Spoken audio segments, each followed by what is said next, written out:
kita di Instagram @maestria.id, dan juga kita insya Allah mencoba mencoba untuk apa ya, mencoba untuk istiqomah ya, memberikan program-program secara rutin setiap bulannya, mulai dari program berkelas, Maestria Goes to School, kita juga ada program bootcamp, ada juga internship seperti teman-teman internship di sini yang mereka intinya belajar gimana sih ngerasain dunia kerja gitu kan ya.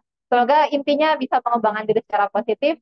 Saya secara pribadi mohon maaf kalau berlangsungnya kegiatan kurang begitu maksimal, tapi jangan dilihat hal-hal yang tidak sempurna, tapi lihatlah ilmu yang nanti akan dibagikan oleh Ibu Eli.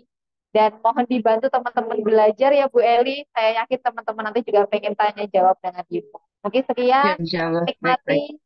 Oke, siap. Mungkin sekian, selamat belajar dengan Bu Eli.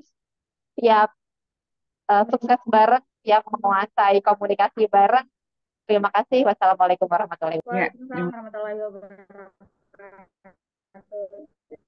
kasih Mbak Bella.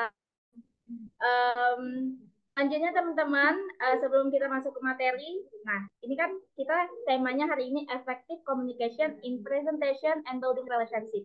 Intinya gimana kita bisa belajar komunikasi efektif dalam presentasi khususnya, dan dari situ kita gimana bisa membangun interaksi dengan audiens. Nah, bicara soal komunikasi nih, sebenarnya mungkin komunikasi ini terdengar enteng ya, ngomong doang kok gitu. Tapi ketika teman-teman ini pernah nggak sih kayak lagi ngobrol sama orang dan teman-teman ngerasa nyaman gitu. Nah, itu mungkin sudah memakai skill komunikasi.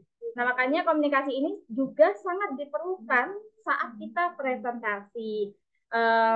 Dari sini mungkin teman-teman ada yang lagi apa, yang sedang berkuliah, atau mungkin ada yang lagi kerja di dunia karir. Nah, itu skill komunikasi, skill presentasi yang baik itu sangat diperlukan ya teman-teman.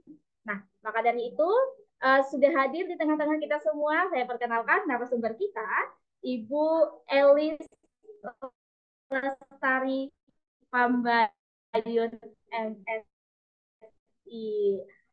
Sebelumnya saya perkenalkan terlebih dahulu teman-teman. Jadi narasumber kita yang luar biasa hari ini adalah seorang dosen tetap di Fakultas Dakwah Universitas PTIQ Jakarta. Nah, beliau ini juga sudah menjadi pembicara dalam berbagai konteks komunikasi dan juga penulisan.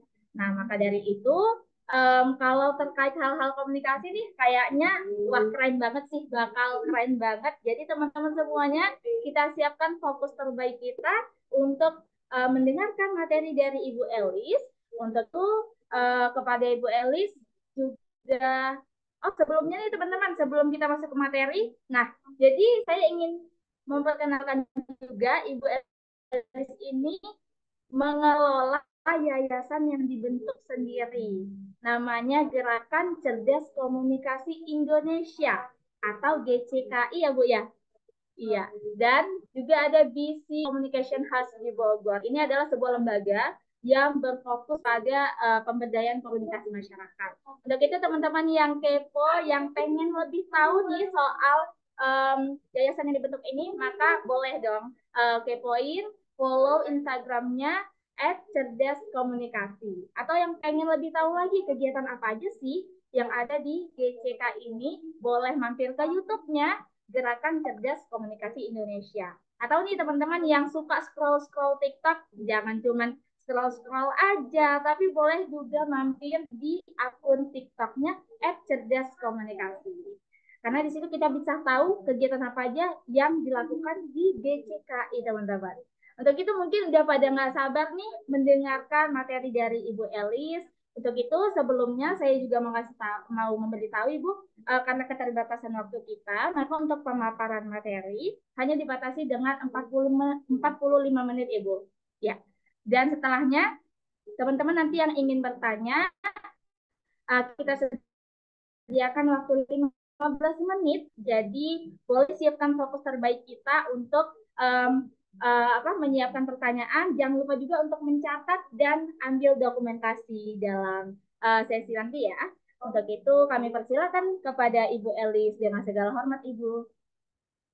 Baik, ya Mbak Nuraidia, terima kasih atas kesempatannya dan kepercayaannya kepada saya selaku pribadi dan mewakili Gerakan Komunikasi Indonesia ya untuk mengisi sesi luar biasa di sini ya tentang effective communication and building relationship di sini. Ya, banyak hal yang sebetulnya yang bisa kita angkat ya mengenai komunikasi ini, tapi saya hanya dibatasi mengenai effective communication ya. Jadi kalau effective communication ya berarti kita akan bicara seputar mengurangi kegagalan-kegagalan di dalam komunikasi. Selebihnya atau sebelumnya saya mau bicara tentang efektif komunikasi atau komunikasi efektif ya. Tadi sudah diperkenalkan sedikit mengenai saya ya dan lembaga Gerakan Cerdas Komunikasi Indonesia. Tentunya memang kita memiliki satu kesamaan di dalam visi ya, ingin membangun satu komunikasi yang cerdas, yang sehat ya, yang efektif untuk bangsa ini. Mengingat memang kita tahu bagaimana komunikasi bangsa ini setelah media sosial kita begitu bergema ya, begitu masa berbeda. Nah, perbedaannya mungkin antara dengan GCKI ini adalah barangkali visi kita atau gerakan kita yang memang kalau kita ini tidak di dalam lingkup kita non profit juga lebih kepada pemberdayaan ya pemberdayaan masyarakatnya ya agar masyarakat memiliki bentuk komunikasi yang memang bisa menghindarkan dari konflik perpecahan ya disintegrasi dan sebagainya jadi di sana ya alhamdulillah alhamdulillah wassalatu wassalamu ala rasulillah. Terima kasih dan kita langsung saja kepada materi ya mengenai tema yang diberikan dari effective communication. Saya akan buka ya pada moderator ya, moderator dari GCKI atau operator, monggo dibuka bila PPT-nya sudah Iya sampai. sebentar Ibu, mungkin ini operator ya Bu ya. Baik, ya, ya sebelumnya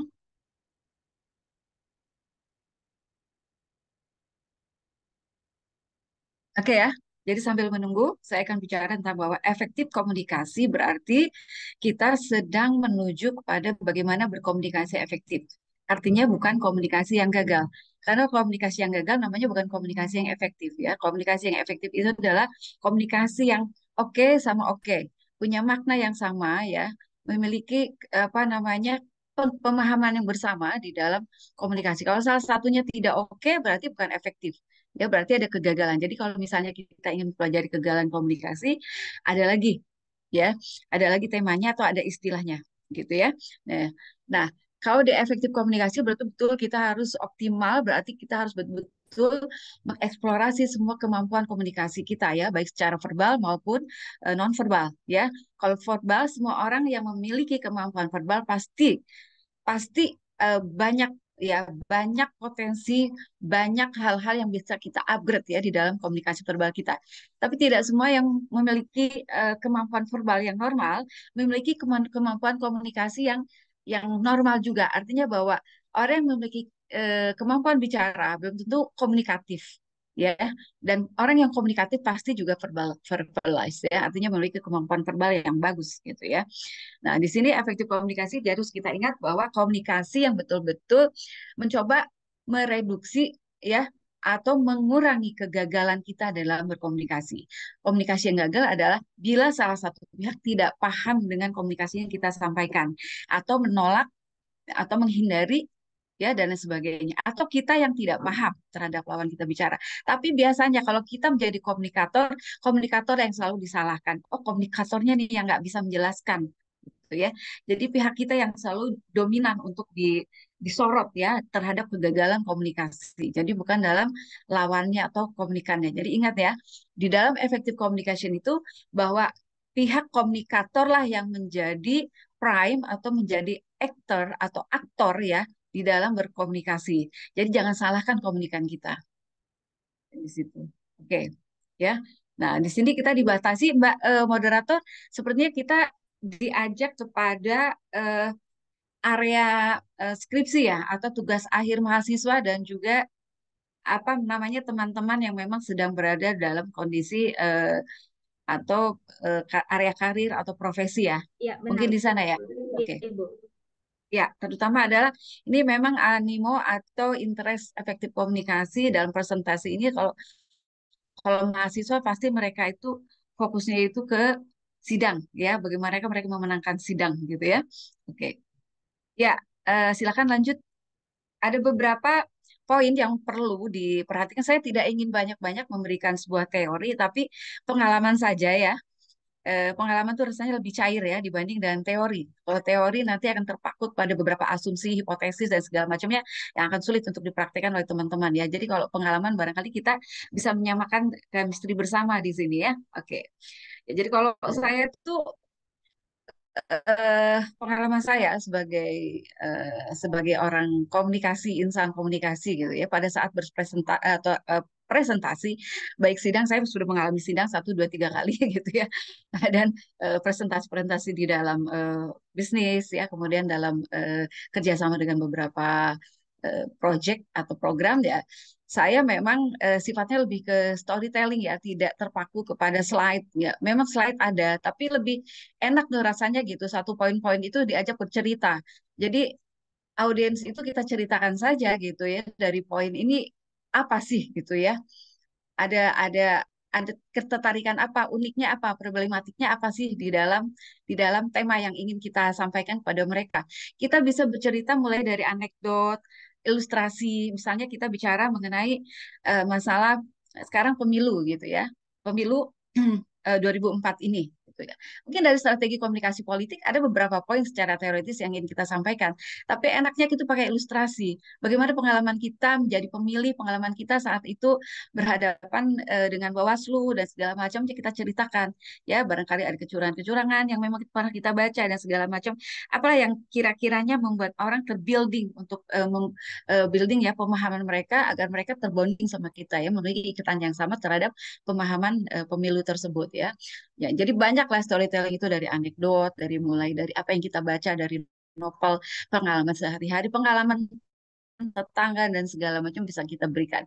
Jadi kalau bisa jangan hafalan gitu ya, jangan jangan terpaku pada slide. Sebetulnya walaupun kita sudah 100% kita buat ya, tetap saja bahwa itu harus diceritakan ya. Poin-poin itu harus bunyi ya, harus bunyi artinya memiliki sebuah sebuah kehidupan di dalam setiap poin itu. Jadi di bukan bukan eh, bukan poin yang artinya kita baca. Artinya nanti kita akan jadinya pembaca aja, kita cuma jadi reader gitu. Kalau bisa kita jadi storyteller di sini ya. Walaupun ini serius, walaupun ini ilmiah, kita bicara paradigma lah, filsafat segala macam.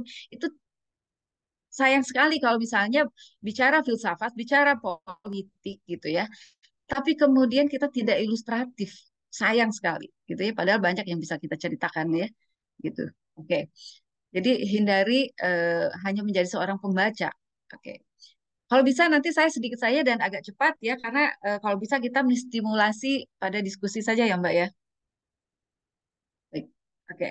Ya, kemudian eh, hati-hati dengan bahasa kita. Kadang-kadang kita suka apa belibet ya dengan bahasa yang sulit, bahasa asing, bahasa yang baru kita temui ya dan segala macam. Ya, jadi hindari istilah-istilah yang sebetulnya sulit pahami. Kebetulan kita sedang berpresentasi pakai teori yang baru kita kenal ya. Nah, itu kita hindari di situ.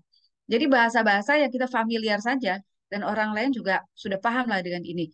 Ya, misalnya kita mau bicara tentang diseminasi gitu. Kadang orang tidak semuanya paham dengan artinya disseminating. Kita sebut saja itu penyebaran saja gitu ya. Kita menyebarkan itu seperti ini gitu ya. Jadi hindari yang memang artinya apalagi bahasa-bahasa yang teoritis, paradigmatis atau konseptual. Boleh konseptual jelaskan sedikit baru kita berikan satu pemahaman atau berikan satu penjelasan dengan bahasa kita sendiri gitu ya gitu. Oke. Kemudian visualisasikan dengan cara yang natural. Jadi tidak berlebihan, tidak neko-neko lah ya. Kemudian artinya bahwa visualisasi kita ini tidak, sebetulnya kita menjelaskan satu hal yang kecil tapi visualisasinya banyak sekali ya. Jadi apa yang kita jelaskan visualnya itu yang natural saja. Satu dua sudah cukup lah gitu ya. Tapi penjelasan kita yang mengena gitu ya. Pesan kita itu sampai dibanding dengan kita bicara sedikit visualisasi banyak itu orang nanti nggak paham ini maksudnya apa ya. Nanti kita bertanyakan mereka, maaf Pak bisa atau Bu bisa kembali nggak visual yang Bapak sampaikan tadi? Kok kayaknya tadi ada beberapa visual yang tidak dijelaskan lah loh gitu ya. Nah, jadi nanti kita akan terjebak pada permainan kita sendiri gitu ya. Dan jangan panjang-panjang. Cukup pada saat slide itu 3 menit saja kita jelaskan ya. Nanti akan kita terjebak tadi pertanyaan yang panjang pada audiens ya. Silakan lanjut. Ya, jadi kita bangun narasi itu dengan sangat sederhana, natural ya, dan storytelling saja. Oke. Ya.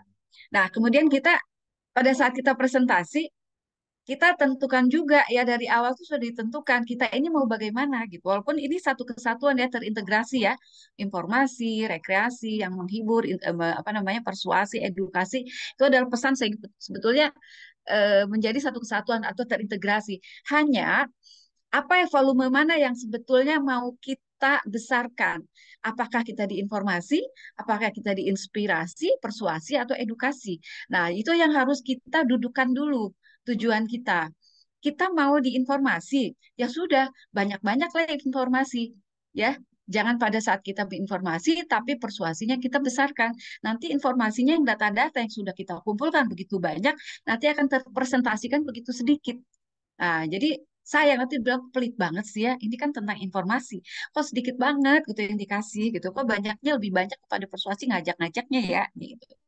Kita tentukan dulu mana volume yang terbesar dari tujuan presentasi kita ya.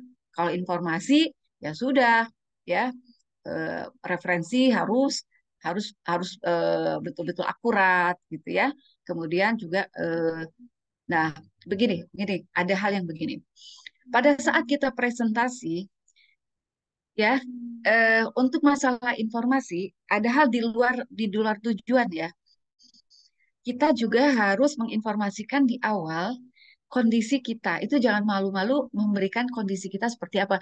Maaf Pak, saya sebetulnya sedang sakit Ibu Bapak, tapi demi sesi yang luar biasa ini saya juga ingin ketemu dengan Bapak gitu ya. Dan Ibu kondisi kita nggak apa-apa. Jadi pada saat kita ada hal-hal yang di luar itu secara kendala teknis, secara psikologis mereka sudah memahami. Itu nggak apa-apa di awal kita berikan informasi seperti itu. Ya, kemudian menginformasikan bahwa Ibu, Bapak, saya di sidang kali ini atau di presentasi kali ini memberikan referensi-referensi yang baru gitu ya. 90% baru, 10% itu klasik gitu dan segala macam. Jadi mereka tertarik, referensi yang baru tuh yang bagaimana sih gitu ya. Coba kita buka deh gitu ya. Apa namanya apa buku panduan barangkali atau ada modul yang mereka berikan ya, si presenter berikan. Jadi kan mereka akan lihat dari kita. Oh iya benar baru itu salah satu daya tarik juga gitu ya. Ada yang suka dengan referensi klasik, kita berikan juga karena audiensnya ternyata memang wah orang-orang yang senang sekali membaca buku, orang-orang filsafat segala macam gitu ya. Tapi bisa berikan itu. Jadi informasi-informasi kita berikan di awal tentang keberadaan diri diri kita ya atau presentasi kita ya, tidak apa-apa kan. Kemudian pada saat di awal ya kita berikan juga misalnya ada kata-kata anekdot ya, puisi lucu, gerakan atau mimik kita yang lucu ya. Misalnya begini, Bapak Ibu, Bapak, yuk sebelum saya presentasi maaf Bu Bapak sebenarnya saya gugup sekali. Tapi saya ingin mengajak Ibu Bapak untuk tersenyum. Yuk kita tersenyum 1 menit saja biar kita otot-otot kita tidak kencang ya. Mohon panelis kita tersenyum bersama ya, ketua sidang, panelis dan pembimbing saya yang luar biasa. Bagaimana Ibu kabarnya? Hadirin, apa kabar? Ya, aduh, cantik-cantik sekali hari ini loh. Nggak apa-apa digituin, ya. Aduh, yang merah kok sama ya bajunya Ibu Bapak dengan saya. Kayaknya suasana hatinya lagi sama dengan saya ya Ibu Bapak. Nah, itu tuh bisa kita mengendorkan sebuah presentasi yang sebetulnya kita tuh lagi serius gitu ya. Nah, itu bisa begitu. Nah, ya. Aduh, ada sahabat saya di sini luar biasa, juga saudara-saudara saya gitu ya. Dosen-dosen saya di sini juga hadir. Aduh, senang sekali gitu ya. Nah, itu diajak aja gitu ya.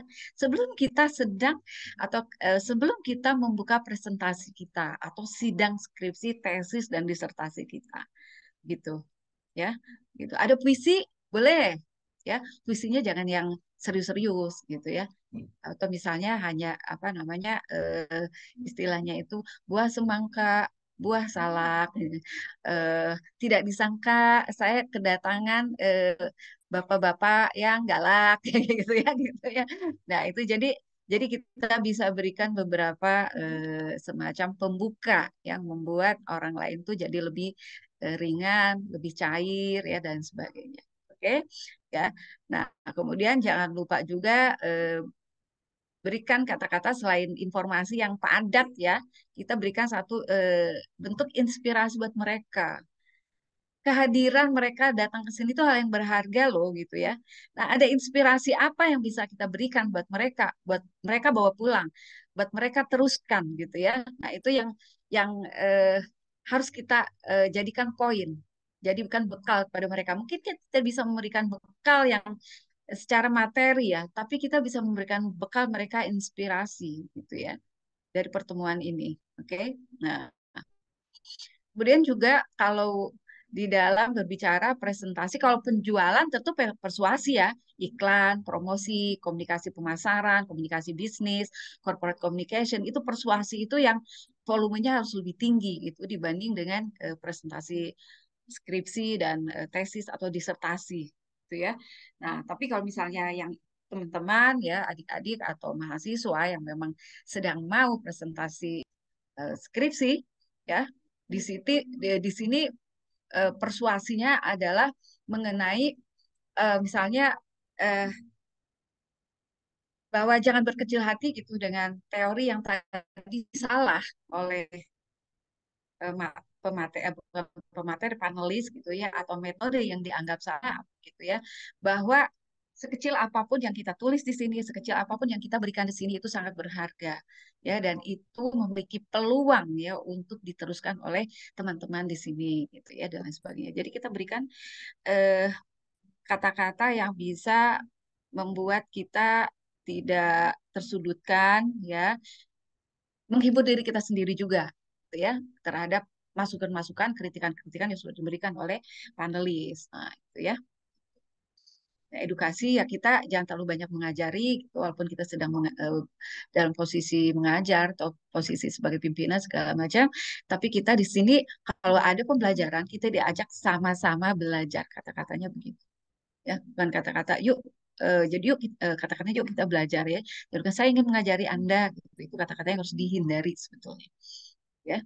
Jadi sama-sama belajar, yuk kita belajar walaupun kita posisinya bisa sedang pimpinan atau kita sedang menjadi panelis, kita sedang menjadi yang di sidang, ya pemimpin rapat dan segala macam. Kata-kata belajar kita harus harus ada apa namanya togetherness ya, bukan dominasi gitu. Oke, ya lanjut.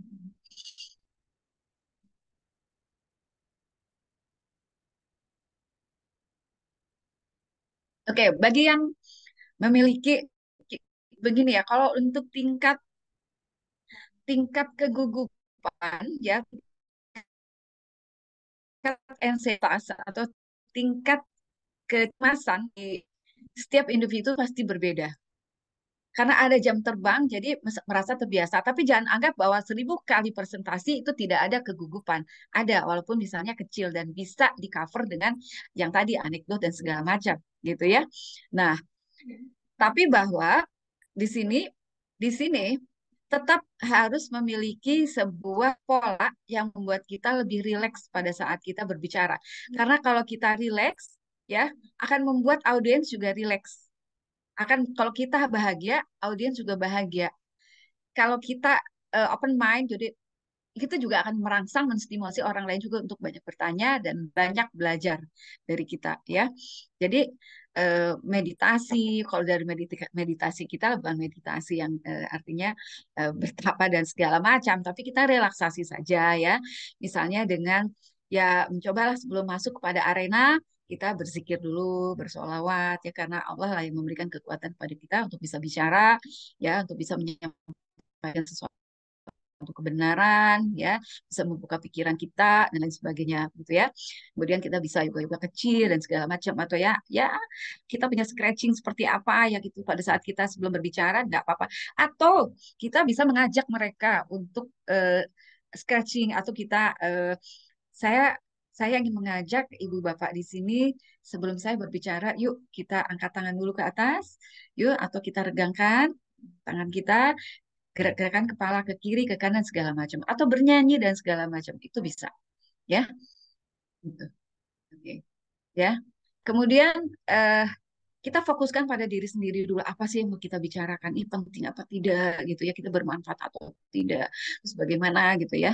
Tapi jangan jangan jangan melihat luar dulu di dunia, lihat dulu apa yang mau kita berikan kepada mereka dulu, gitu ya. Ya, seberapa manfaat kita itu bisa memberi kepada orang lain gitu. Jangan, aduh banyak nggak ya audiensnya, mereka bakal ke kita care nggak ya, mereka bakal antusias nggak? Itu jangan begitu dulu ya. Kemampuan kita juga kita explore dulu ya, kapasitas kita ini apa gitu ya. Nah, jadi kalau kita capable, orang juga akan kita orang juga akan merasa bahwa mereka ini berhadapan dengan orang yang kredibel juga gitu ya. Itu ya. Itu yang harus kita explore di dalam diri kita ya. Kita membuang persepsi yang buruk ya, positif sajalah. Satu dua orang yang hadir nggak apa-apa gitu ya. Atau misalnya bahwa ada yang memang orang-orang yang tidak diharapkan hadir, ya, kemudian juga bahwa duh kayaknya materi kita juga sedikit dan segala macam gitu ya. Kita buang dulu itu ya. Buang dulu itu, tapi kita pencapaiannya tuh bagaimana kita bisa bahagia bersama ya, kita bisa manfaat bersama ya di sini ya gitu. Oke ya. Kemudian ya itu tadi kenali kelebihan kita ya. Di mana kelebihan kita? Dalam bicara kah gitu ya? Di dalam gesture kah? Di dalam penampilan kita kah? Di dalam bagaimana kita transfer knowledge kita kah? Ya. Nah, terus kekurangan kita apa gitu. Pada saat kita punya kekurangan, memang tidak perlu diperlihatkan pada orang lain, tapi dibicarakan boleh nggak? Nggak apa-apa, kita bisa minta mohon maaf ya.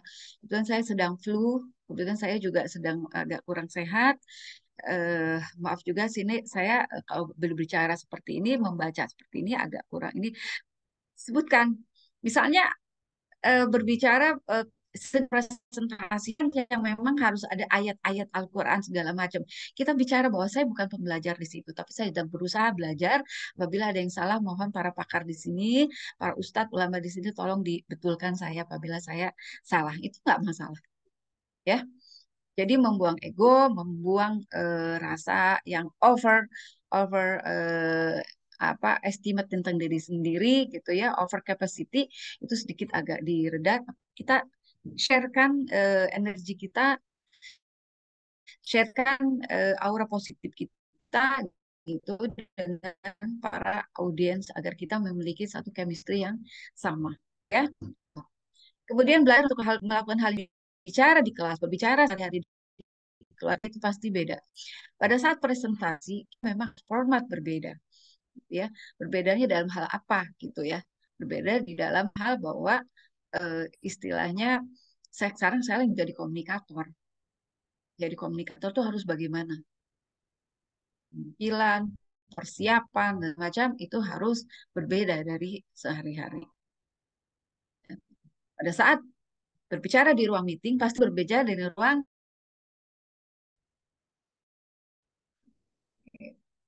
Ya, lanjut ya, lanjut. Silakan.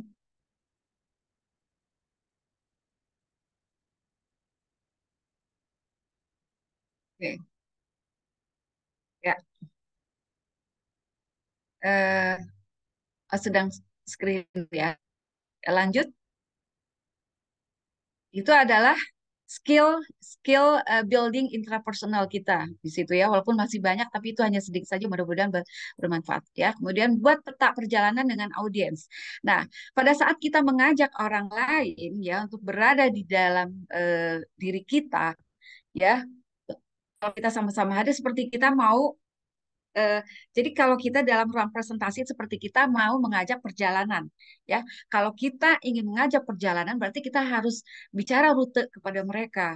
Maps-nya tuh bagaimana, gitu ya. Alurnya bagaimana, mulai dari beli tiketnya, kendaraannya, kondisinya dan sebagainya, itu harus diceritakan kepada mereka, ya. Kalau di dalam presentasi pertama adalah kita harus jelaskan ya dari titik terendah dari pembicaraan kita ini apa gitu ya, menggambarkan keadaan, masalah yang saya bilang tadi, merinci langkah-langkah penyelesaiannya seperti apa gitu ya. Ini saya ingin ngajak bicara tentang problematik bangsa kita ini seperti ini.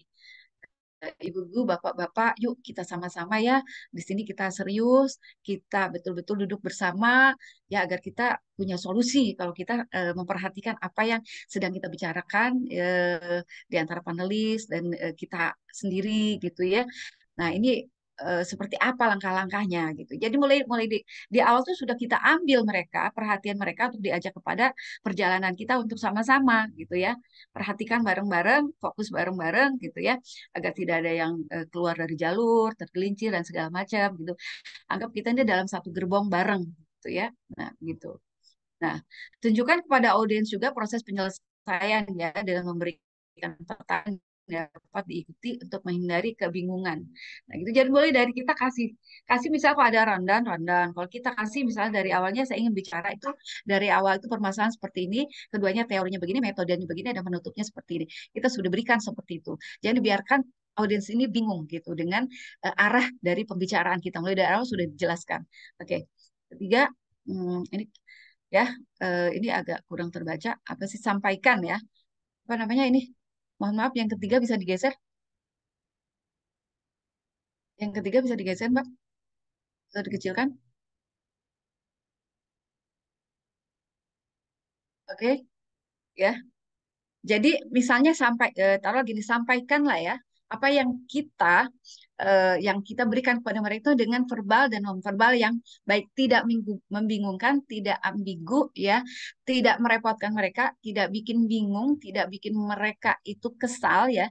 Karena ada satu kata tapi gerakannya banyak banget gitu ya. Kemudian kita punya kebiasaan-kebiasaan dari gerakan tubuh yang sebetulnya nggak penting ya. Pegang ini ya. Kemudian pada bicara berapa kali begini terus, begini pada bicara kemudian pegang kancing, pegang apa ballpoint, pegang spidol segala macam. Nah, itu yang harus belajar kita untuk mengurangi itu. Bagaimana kalau gugup seperti itu ada latihannya sebetulnya, gitu. Makanya di unsafe itu ya. Nah, jadi kalau misalnya bicara A berarti A saja gitu ya. Bicara B ya B saja. Kita sampai misalnya yuk kita sampai pada tujuan yang ingin kita capai. Yuk kita sampai ya. Jadi kita sampaikan ini kita sampai orang kan bingung kalau begitu. Gitu ya. Antara nonverbal dan verbal itu harus komplement ya. Kalau bisa substitute atau saling mengganti saja. Atau sifatnya aksentuasi hanya menjelaskan atau menegas saja dari apa yang sudah kita bicarakan secara verbal ya gitu. Ya, lanjut.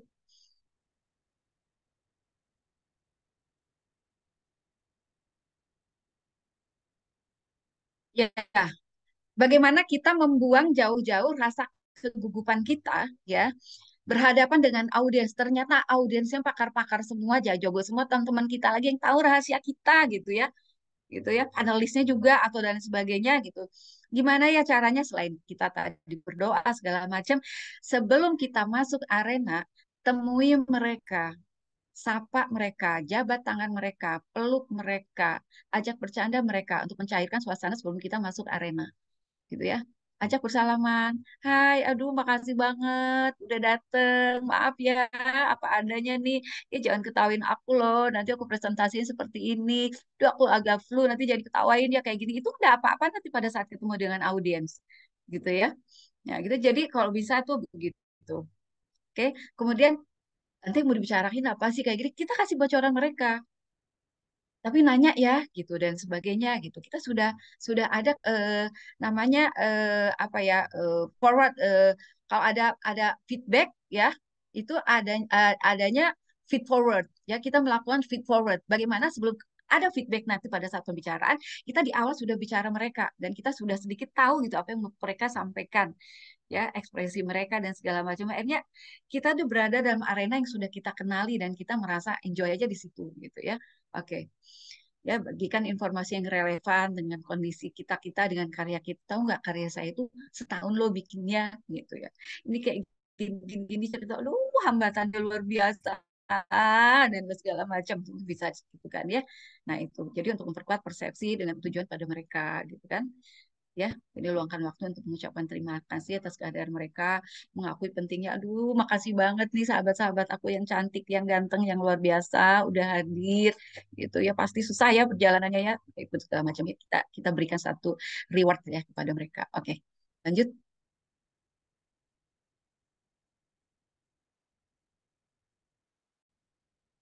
lanjut Mbak. Ya, oke. Jangan lupa pada saat presentasi ya, practice again, practice again.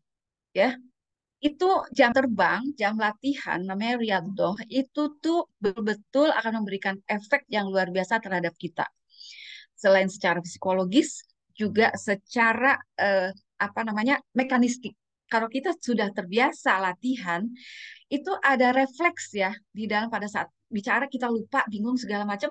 Pada saat latihan itu akan eh, si yang latihan itu akan bicara sama kita, kayak gini loh, dulu kayak gini loh, kayak gini. Itu akan ada refleks seperti itu. Dan, jadi jangan diabaikan ya masalah latihan itu, karena si latihan-latihan itu adalah tabungan, tabungan memori, tabungan psikologis ya terhadap diri kita, ya terhadap mekanistik tubuh kita dalam otak kita, nanti akan keluar sendiri yang akan membuat diri kita itu merasa terbantu, di backup seperti ada teman. Saya mau ngomong kayak gini, gerak kayak gini apa, oh iya tiba-tiba aja kita tuh melakukan hal yang ini karena apa, dalam praktek latihan yang kemarin-kemarin itu kita sudah tertabung gitu di dalam diri kita secara interpersonal gitu. Nah itu ya, jadi jangan abaikan sebuah latihan ya. Gitu. Oke, ya lanjut.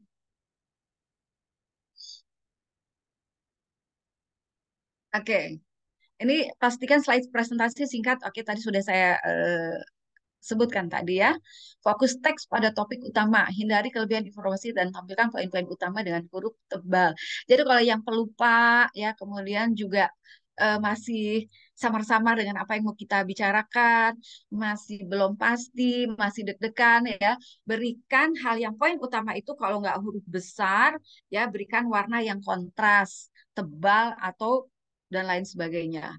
Ya, jadi membuat kita itu ada istilahnya itu eye dominant. Jadi kita eye catching gitu. Jadi oh iya ya yang mau kita bicarakan tuh ini. Jadi kita nggak kemana-mana. Kita sudah pada saat kita bicara ini sudah dikasih tahu tuh sama si huruf-huruf yang sudah kita eh, bikin gitu ya, sudah kita tandai gitu ya. Mereka itu berkomunikasi kepada kita. Nah itu ya. Nah itu. Oke. Perhatikan desain presentasi, elemen visual, grafis, animasi atau video kalau memang itu diperlukan ya. Dan biasanya memang harus ada ya, karena sudah zaman milenial ini adalah ya yang menemani kita. Ini nggak selalu 110-100% kita bicara, tapi ada video yang kita tampilkan. Tapi videonya memang harus harus connect dengan kita ya. Dan kita harus menjelaskan pesan dalam video ini. Yang sama kita menjelaskan nggak nyambung gitu ya. Atau terlalu berlebihan ya, gambarnya seperti ini, tapi kita berikan satu hal yang lebih over gitu ya. Over text gitu ya dari yang kita sampaikan ya. Oke, lanjut.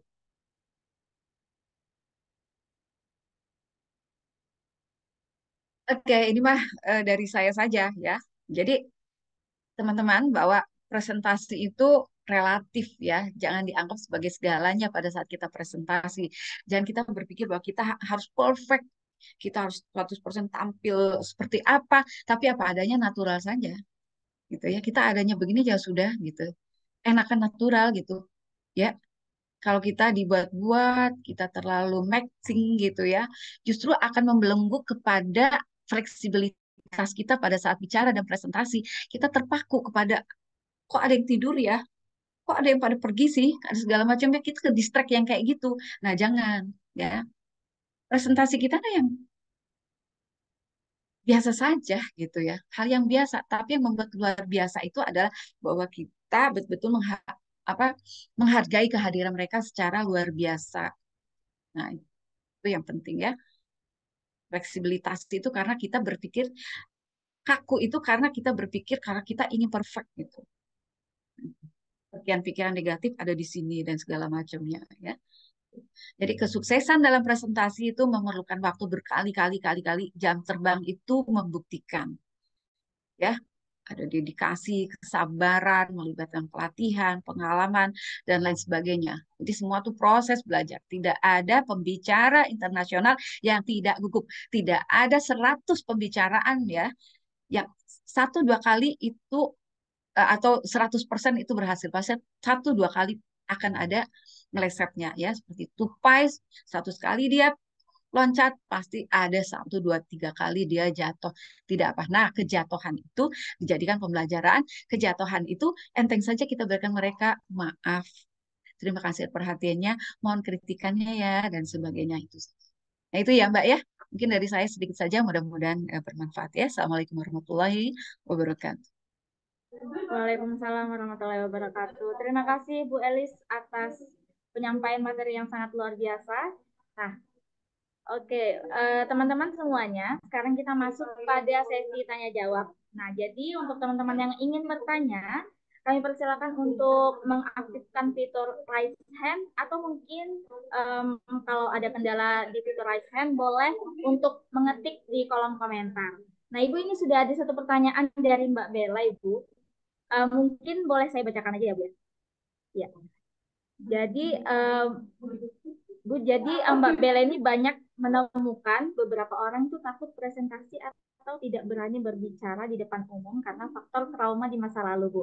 Nah, selain mereka ke psikolog dari sisi ilmu komunikasi, gimana sih Bu jenis latihan yang bisa mereka coba agar berani berbicara sembari mereka mengobati trauma di masa lalunya, Ibu?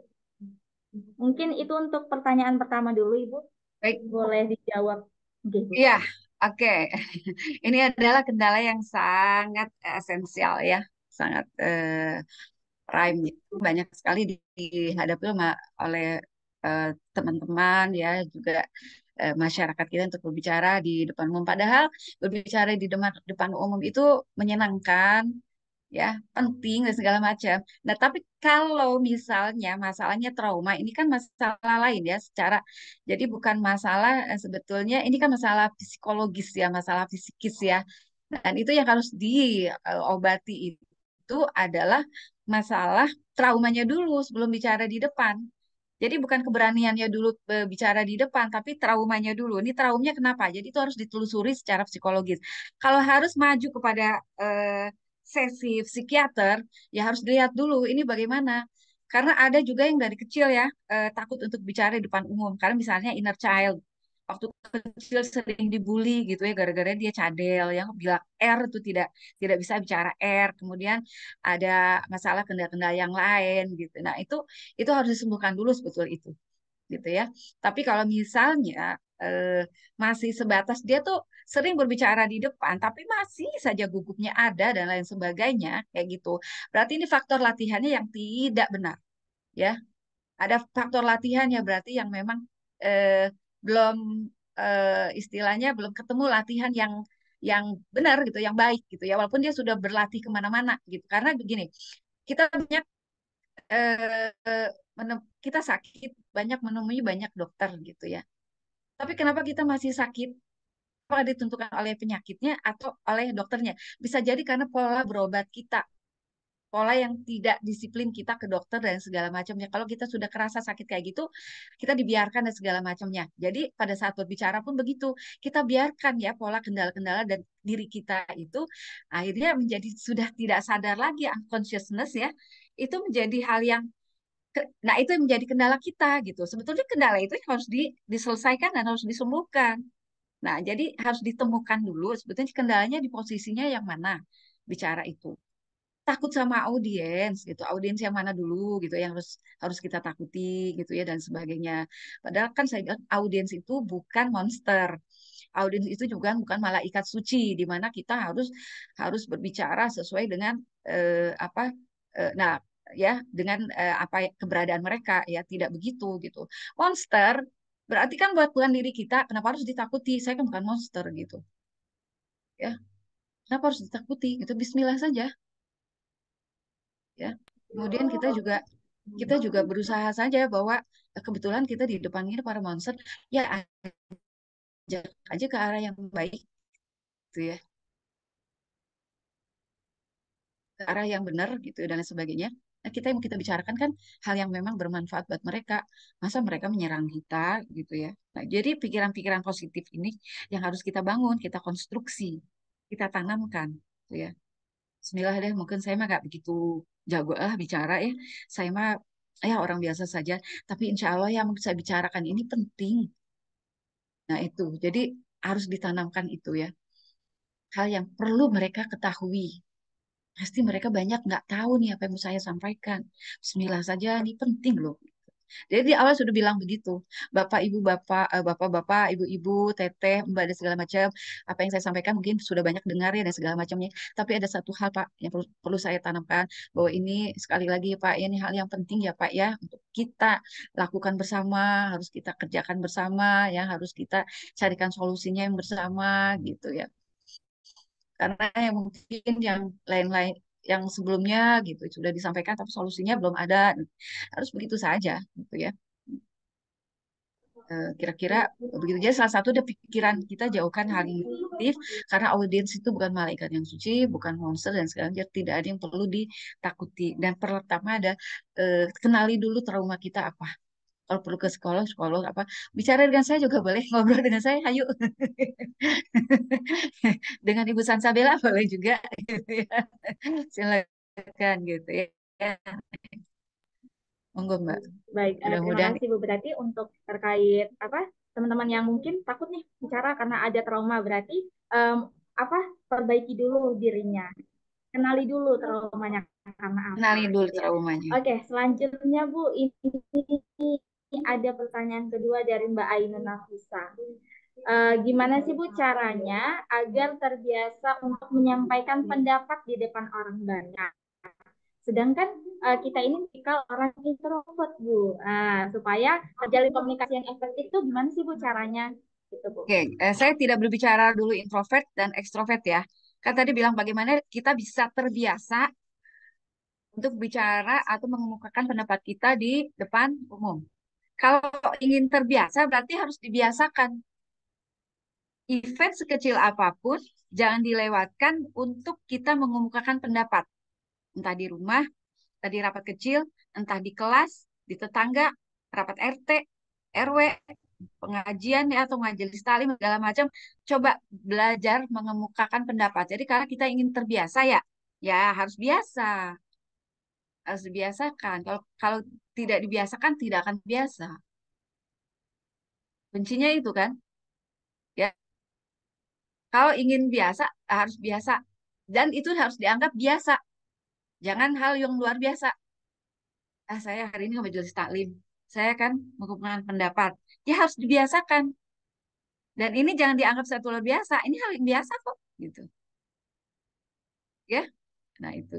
Jangan bicara dulu, saya mah pendapat saya takut diketawain. Nah, kendala itu berarti tidak terbiasa, artinya tidak tidak mau membiasakan diri. Tidak mau membiasakan diri itu akan menghambat kita dari keterbiasaan. Gitu ya, Mbak Ainun. Oke, Biasakan dalam momen apapun, dalam kecil segala macam. Mau diketawain, diremehkan, di apa, itu harus dibuang jauh-jauh. oke. Buang jauh-jauh. Em, Berarti kalau untuk pertanyaan dari Mbak Ainun, intinya Biasakan, biasakan ya, karena Bu ingin ya. terbiasa kan. Banyak banyak Biasa. latihan gitu ya. Ya. Mungkin dari teman-teman lainnya ada yang ingin bertanya lagi nih. Oke, ini ada dari Mas Eko Budi. Silakan Mas Eko, boleh on mic atau diketik atau gimana Mas? Terima kasih. Sebelumnya, perkenalkan, saya Eko Budi Nurjianto, salah satu pegawai di BUMN juga, mahasiswa di salah satu perguruan tinggi di Ponorogo. Nah, Luar biasa, jauh sekali. hmm, untuk segi pertama, itu bagaimana cara menjaga ketertarikan audiens sepanjang presentasi. Kadang untuk audiens itu kan ketertarikannya naik turun, grafiknya naik turun begitu lah. Bagaimana cara menjaga ketertarikan audiens itu sepanjang kita presentasi. Kemudian untuk yang pertanyaan kedua yaitu apa tips untuk mengevaluasi keberhasilan dari presentasi kita? Begitu saja Bu Elis, terima kasih. Pertanyaannya luar biasa. Dua ya. Dua aja ini bisa panjang nih, bisa Oke. 2 buku nih. Oke. Oke. Saya memiliki buku namanya Communication Question ya, berbasis emosional spiritual. eh, tahun 2012 tapi sudah habis alhamdulillah, dicetak 3.000 sudah sold out ya, habis di penerbit sudah habis sama sekali ya. Ini saya tuliskan di situ tadi apa bagaimana kita membangun ketertarikan kita dengan audiens bicara dari awal sampai akhir ya. Jadi pertama adalah kalau tertarik berarti kita ada tarik menarik ya Pak ya. Jadi bukan dari kita saja tapi dari audiens juga gitu ya, harus ada dua-duanya. Oke. Nah, kalau kita tuh tadi bilang bahwa saya ini introvert atau apa, kita lihat dulu, kenali diri kita sendiri dulu ya. Kalau kita ini tipe introvert atau ekstrovert. Kalau introvert, visualisasi, gambar, video, biar kita nggak banyak bicara, ya. Kita nggak banyak bicara, gitu. Tapi kita juga jangan menjadi pembaca juga. Ya, artinya jadi kita harus menjadi storytelling dari gambar-gambar yang kita jelaskan. Tuh, ya, saya itu. Keduanya juga unik. Memang mau nggak mau, kalau menjadi pembicara memang harus menarik. Kalau nggak menarik, ya gimana ya? Kan mau jadi pembicara ya memang harus menarik gitu. Kalau menarik audiens gitu ya. Satunya adalah pertama tuh dinamika dari awal ya. Diledakan dari awal tadi itu dengan humor, anekdot segala macam agar agar si namanya ledakan ya, namanya ledakan boom gitu ya, kita bikin dari awal itu audiens tuh kita wow gitu. Udah kita bikin ketawa duluan nih kayak gitu ya. Kita bisa namanya jangan anti klimaks ya. Kita sudah ngeboom tapi kemudian di akhirnya tuh kita menjadi fade out, sedikit-sedikit akhirnya kok di akhirnya jadi lembek ya, jadi lemot ya, kemudian hilang hilang energi ya. Nah, itu jangan seperti itu. Kalau dari awal sudah mulai anekdot, berarti kita sudah harus membangun itu dengan lebih. Kemudian, nah itu kan misalnya gini, kalau kita bermain kan, kalau kita ingin menarik kan, kalau kita layang-layang ya, layang-layang itu kan nggak semakin semakin lemah kita apa? Kita menggulur kan, tapi justru harus kuat, lebih kuat kan, lebih kuat. Nah itu di dalam berbicara kan begitu. Jadi kita harus punya amunisi-amunisi yang membuat orang lain itu tertarik sama kita. Dari mulai anekdot, gambar, cerita, sampai cerita sedih. Ya, kalau saya cerita sedih sambil benar-benar nangis, saya keluar mata.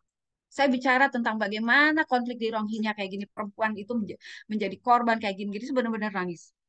Saya minta waktu untuk saya nangis keluar. Orang pada ngelihat nangis, hah, serius nangis nih, gitu ya. Ya, terus kita memberikan satu cerita cerita yang memang pengalaman kita yang membuat, jangan malu-malu menceritakan diri kita yang membuat orang yang tertawa sama kita ya. Ada bully diri sendiri nggak apa-apa gitu. Orang lain ketawa itu nggak apa-apa, mengerti itu namanya senjata inilah, namanya senjata sedikit bundir lah nggak apa-apa gitu ya. Tapi orang lain misalnya ada ketawanya gitu, nggak apa-apa. Jadi mulai dari Bu, kalau misalnya saya cerita-cerita gembira, nanti saya ada cerita sedihnya, itu namanya dinamika. Kita harus memberikan dinamika itu. Ya. Jadi menguat, menguat, menguat, ya. Ah, tadi apa tadi menghibur, cerita jadi ekspresif, ekspresif. Kita ceritakan harus ekspresi. Jadi kita nggak datar. Semua mimik, semua nonverbal kita ini bicara, mulai dari mata, gerakan tubuh, gesture, postur, ya, jarak komunikasi atau proksemik kita dengan audiens juga dijaga. Kadang kita maju, jarak sosial, kadang kita jarak mundur, jarang kita juga jarak personal. Ada bagaimana Ibu Bapak paham dengan apa yang saya sampaikan? Ibu kenapa tersipu? Malu ya dideketin sama saya. Ya udah saya mundur Jadi bisa begitu, ya. Jadi jadi permainkan banyak sekali. Jadi verbal kita, non verbal kita, visual kita dan segala cerita-cerita. Baik itu Pak Budi. Terus kemudian apa tadi? Bagaimana kita mengevaluasi Keberhasilan keberhasilan? kita gitu, Bu. Oke. Bagaimana kita ingin mengevaluasi cara komunikasi kita? Berarti kita harus punya indikator sebelumnya. Satu, Indikator dalam berbicara itu misalnya dari komunikatornya. Ada etosnya, logosnya, patosnya. Kita ukur. Etos itu adalah keyakinan kita, ya, membuat kemampuan kita membuat orang yakin. Satu, ada nggak orang yakin sama kita? Contreng, ya. Wah, patos saya, emosi saya, bagaimana nyampe apa tidak? Ada banyak loh orang ketawa atau malah pada saat kita sedih mereka sedih nggak? Ah, kelihatannya ya 30% tulis, ya. Terus bagaimana pada saat saya menyampaikan informasi yang membuat orang lain bisa paham, cerdas, atau membuat orang lain terbuka pikirannya, kayaknya banyak yang nggak ngerti ya. 50. Kayak gitu aja. Jadi indikator apa ya sampai mulai dari kemampuan diri kita sampai substansi kita ya. Itu kita tulis beberapa 10 lah. 10 lah. Kita tulis sendiri. Kemudian kita evaluasi diri kita, waduh, setelah dijumlahkan, kok 60 ya? Berarti harus naik lagi nih. Kita bicara lagi, evaluasi diri lagi sesuai indikator diri kita. Namanya self perceptual, ya. Itu bikin. Kita buatlah. Dan jangan lupa kita minta evaluasi dari teman-teman, dari audiens. Kalau ada kuesioner ya kita kuesioner dan sebagainya. Kuesioner mini kuesioner saja gitu ya. 10 pertanyaan ini bagaimana nih pembicara ini sih. Nah, itu bisa jadi combine dua. Kok dari saya 60, dari audiens 70, bagi dua jadi 65. Gitu ya. Kayak gitu. Jadi begitu. Betul ya Pak Eko ya? Baik, terima kasih Bu Elis, jawabannya sangat luar biasa sekali, menjadi pembelajaran juga untuk kami semua. Terima kasih Bu Elis. Baik, terima kasih untuk Eko Budi atas pertanyaannya dan terima kasih juga untuk Bu Elis, jawabannya sangat luar biasa. Mungkin teman-teman ada lagi yang bertanya. Oke, karena waktu juga sudah menunjukkan pada pukul 5:11. Jadi mungkin kita tutup ya diskusi kita hari ini. Untuk itu saya ingin memberi kesimpulan sedikit bahwa sebenarnya kalau dalam hal komunikasi, kita sebagai komunikator itu pasti menjadi aktor yang kita diperhatikan.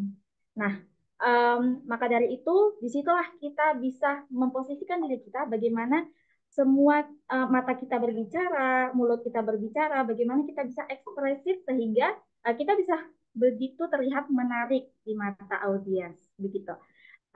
Sehingga nanti informasi yang kita sampaikan bisa tersampaikan dengan baik.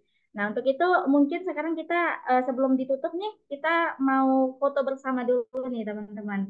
Jadi boleh on cam ya semua ya, biar kelihatan wajah tampan dan cantiknya nih. Boleh on cam. Ya, mungkin untuk yang screenshot ini siapa ya? Boleh aku deh. Teman-teman boleh on cam semuanya.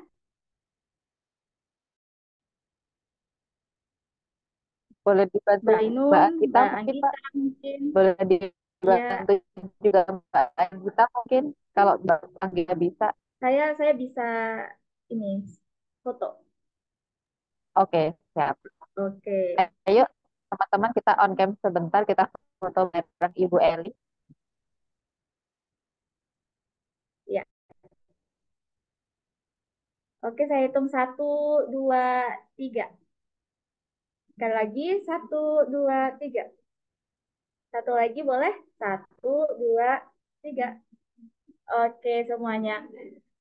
Selanjutnya sebelum ditutup nih, aku pengen ngingetin lagi ke teman-teman.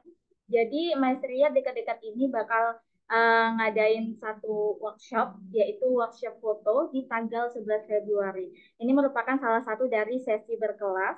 Nah, jadi buat teman-teman yang mau daftar boleh langsung kepoin di Instagramnya @maestria.id. Jangan lupa juga yang mau mampir ke Instagramnya GCKI boleh. Nah, sebelum ditutup, mungkin aku mau Boleh ngasih nggak satu saya pantun, boleh mohon ya, dipersilakan ya. ada boleh permintaan nih teman-teman sebelum Oh ditutup iya, nih gimana ada tuh? permintaan permohonan dari saya mohon maaf sekali. Ini boleh Ibu Sansabella, Pak Eko untuk mensubscribe apa YouTube-nya GCKI bila berkenan. Iya Bu Ya, Eli, siap. Iya, ya, terima kasih Bu Eli. ya, Terima kasih juga sama-sama, sudah mau berbagi hari ini. Salam sama-sama. kenal. Sama-sama Ibu Sunmila. Iya, Baik.